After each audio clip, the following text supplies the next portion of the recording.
Murai kalian di rumah gacor tapi naik gantangan langsung ngelowo. Jangan buru-buru bilang mental lemah, karena 90% kasus ngelowo itu salah rawatan, bukan salah burungnya. Simak videonya sampai akhir.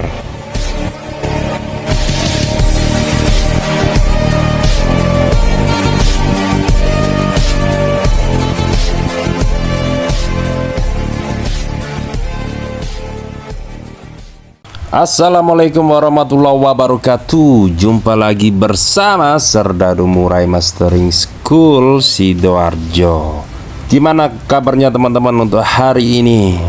Semoga hari ini diberikan keberkahan, diberikan kesehatan, kelancaran dalam aktivitas, dan keluarga sehat walafiat. Amin. Oke teman-teman, kali ini kita membahas soal murai ngelowo. Kita jelasin dulu apa sih penyebabnya.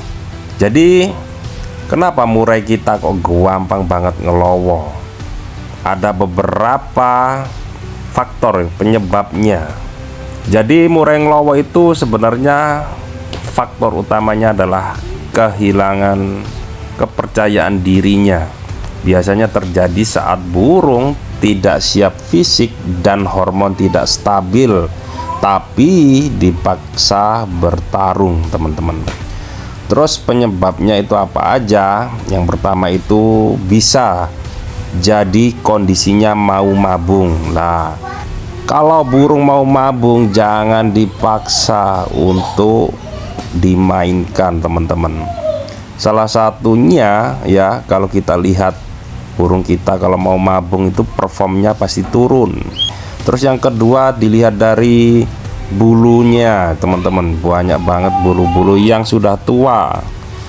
Nah, kalau sudah perform sudah turun, sedangkan pola rawatan sudah benar, ya jangan dipaksakan untuk main terus. Kita istirahatkan dulu. Mending kita kondisikan. Syukur-syukur kita kondisikan burung langsung ambrol lah, kayak gitu ya teman-teman ya. Terus yang kedua, kondisi mental bagus tapi fisik lemah. Lah ini yang sering terjadi ya. Yang sering terjadi kepada teman-teman, bahwasanya memaksakan burungnya dengan asumsi di rumah itu gacor terus, tapi dia tidak lihat kondisi fisiknya atau staminanya. Kita sering juga mengulas tentang itu ya teman-teman ya. Bahkan kalau kita ngomongin murai batu di lapangan, yang dipertaruhkan gak hanya mental tapi stamina yang prima itu penentu ya teman-teman ya, untuk supaya murai kita itu kerjanya maksimal ya. Jadi apakah perlu umbaran? Kalau saya pribadi itu sangat perlu ya teman-teman ya. Kita berikan sistem umbaran.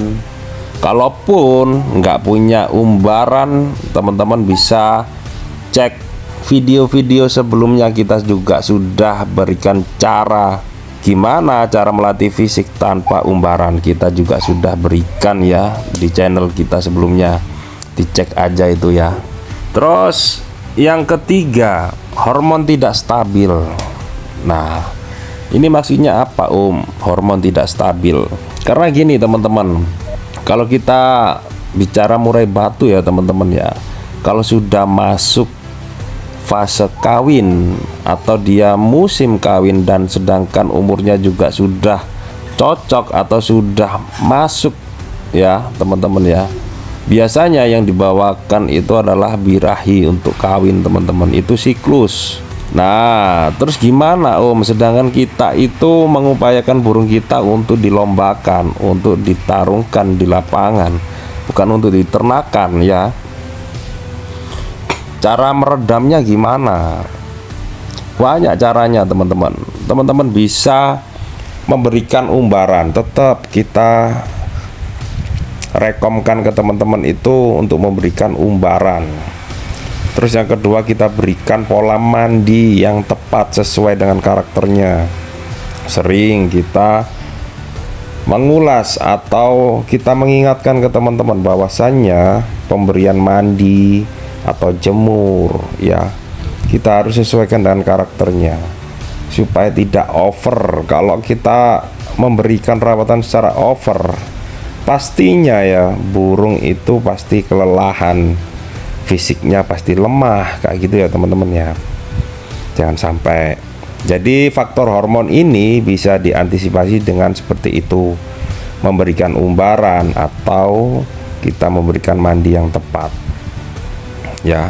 Saya nggak bilang untuk menurunkan jumlah extra fooding, nggak semuanya kita turunkan jumlah extra fooding itu menjadi solusi, bahkan bisa menjadi efek negatif ya teman-teman ya. Kalau sudah pas settingan harian dan lombanya, jangan diotak-atik. Itu saran dari kita. Terus yang keempat, burung kelelahan tapi dipaksa main terus. Nah ini ya teman-teman ya, kalau kita ngomongin lomba di lapangan ya, sesi pertama main bagus, sesi kedua main bagus, tapi di akhir penilaian terlihat burung itu sudah mulai capek, ada sedikit ngetem ya, ada sedikit pembawaan yang kurang tuntas. Nah itu indikasinya burung kita sudah mulai kelelahan. Tapi kebanyakan nih si pemilik ya, si tuannya ini yang memaksakan ingin main lagi. Nah itu akhirnya burung kelelahan. Akhirnya waktu digantang sesi ketiga burungnya ngelowo. Bukan berarti burung itu drop mental ya teman-teman ya, karena sebenarnya dia ingin tarung tapi stamina sudah habis. Jadi tabiatnya itu kepingin adu fisik. Nah itu ya teman-teman ya. Jadi banyak teman-teman yang mengalami hal itu ya, bahkan sering memaksakan kehendak kita. Mending kita istirahatkan. Gini ya teman-teman ya, saya sering mengingatkan ke teman-teman, mending kita main itu maksimal kerja burung, jangan memaksimalkan kehendak kita. Itu yang bikin burung drop ya, drop secara mental, stres dan lain sebagainya kalau menginginkan kehendak kita. Karena ingat ya teman-teman ya, murai batu atau burung gacoan kita itu hidup teman-teman. Dia punya nyawa, pastinya sama dengan kita. Kita sama-sama punya nyawa, pastinya kita ada stamina, ada mental, ada kemampuan. Nah itu kan pasti ada batasnya. Nah kita jangan maksain melebihi batas gacoan kita. Seperti itu teman-teman. Terus kelima, stres akibat pola rawatan yang tidak sesuai karakter. Nah ini yang sering kita ulas sebelum-sebelumnya. Jadi banyak teman-teman yang memaksakan keinginan.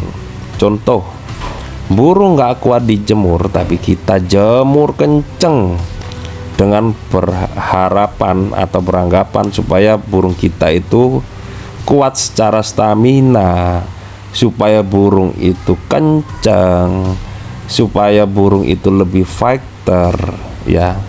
Banyak teman-teman yang menganggapnya seperti itu. Apakah tidak boleh Om? Boleh kalau sesuai dengan karakternya. Yang tidak boleh itu kalau tidak cocok dengan karakter burung kita. Apa yang terjadi kalau kita memaksakan? Jika tidak cocok dengan karakter burung kita, burung kita akan semakin drop. Drop secara apa? Satu, secara stamina. Kedua, pada saat kita mainkan di lapangan, dia drop secara mental. Karena apa? Pola rawatan yang salah semuanya. Burung sering kembang bulu, burung sering lesu dan lain sebagainya. Nah itu ya teman-teman ya, mending kita pahami dulu karakter burung kita, apakah kuat dijemur atau tidak. Nah itu kembali lagi ke sistem metabolisme pada tubuh burung kita. Jadi jangan kita memaksakan. Om, burung teman saya aja dijemur kenceng aja makin bagus, makin enak mainnya. Tapi kenapa kok burungku kok nggak seperti itu ya? Beda ya teman-teman ya. Karena apa? Beda karakter. Mungkin burung teman-teman yang di sana itu kuat dijemur ya. Memang dia mintanya seperti itu. Sistem metabolismenya lambat. Jadi suhu tubuhnya itu minus ya teman-teman ya. Makanya diberikan penjemuran atau diberikan sauna. Nah, semakin diberikan seperti itu, burung semakin enak. Karena apa? Sesuai dengan karakternya. Tapi kalau untuk burung-burung yang nggak kuat dijemur, sistem metabolismenya juga cepat, apa yang terjadi kalau kita paksa seperti itu? Ya salah kaprah, burung semakin lemas. Terus yang keenam, burung terlalu muda tapi dipaksa main di lapangan. Nah ini ya teman-teman ya, yang sering terjadi. Kita menganggap burung yang sudah selesai mutasinya, menginjak ke usia pastel ya, kita menganggapnya burung sudah dewasa dan siap untuk dilombakan. Padahal usia-usia muda atau pastel itu pembentukan karakter, pembentukan stamina, pembentukan olah lagu itu dulu kita pupuk ya teman-teman ya. Apakah burung pastel tidak boleh dilombakan? Boleh, jika karakternya sudah keluar. Banyak kok burung pastel yang sudah nampil ya teman-teman ya. Yang tidak boleh itu kita memaksakan burung kita yang belum siap secara mental. Kebanyakan burung-burung yang masih muda kita lombakan. Akhirnya apa? Mentalnya terkikis ya teman-teman ya. Bukan tidak boleh, boleh kalau karakter sudah keluar. Itulah pentingnya kita mengamati gacoan kita. Apakah burung kita itu mau mabung? Yang pertama tadi ya. Terus yang kedua, apakah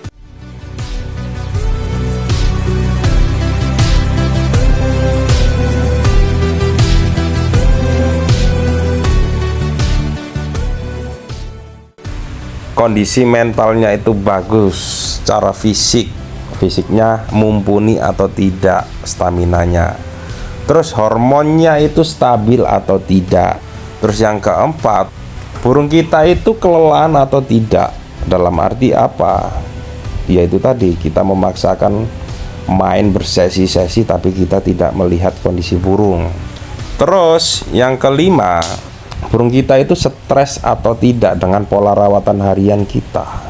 Jangan anggap burung gacor dar-der-dor ya, tapi pola rawatan kita satu nggak konsisten, terus yang kedua nggak sesuai karakter, maka yang terjadi nanti bisa ngelowo, bisa turun, bisa nampar jeruji dan lain sebagainya. Nah itu ya teman-teman ya, bahkan burung itu nggak gerak sama sekali pada saat dikantangin, atau enaknya bilang itu burung tekuk leher. Terus yang keenam, burung terlalu muda. Kembali lagi ke kita melihat karakter sudah keluar atau belum. Nah, daripada kita buru-buru melombakan, mending kita ajaklah di lapangan, nggak harus kita lombakan. Kita ler gitu ya, kita ablak ya. Kita sambil lihat tuh burung kita itu berani bunyi atau tidak. Itu sudah cukup untuk memberikan pelatihan ya teman-teman ya untuk burung-burung muda. Jadi seperti itu. Saya yakin kok teman-teman ya, kalau teman-teman mau meriset semuanya ya, apa yang kita rekomkan dari permasalahan burung-burung lowo, insya Allah teman-teman pasti pinter, pasti memahami gacoan-gacoan yang kalian punya. Jadi intinya itu harapan saya sendiri ya teman-teman ya, teman-teman itu nggak main ngawur ya, nggak main asal-asalan. Teman-teman bisa melihat kondisi burung kalian dan karakternya. Yang saya kepingin lagi ya teman-teman ya, sekali teman-teman main di lapangan itu bisa membawa hasil yang maksimal, walaupun tidak juara. Intinya burung kita kerja secara maksimal. Masalah juara ya teman-teman ya, saya tidak bisa bilang pasti juara karena beda EO, itu beda standar, beda pakem, Intinya yang saya ulas di sini supaya burung kalian bisa maksimal kinerja di lapangan. Oke ya teman-teman ya. Terima kasih untuk waktunya. Jika teman-teman merasa video ini bermanfaat, jangan lupa untuk like, share, dan subscribe. Terima kasih. Salam sehat, salam sejahtera dari Serdadu Murai Mastering School Sidoarjo.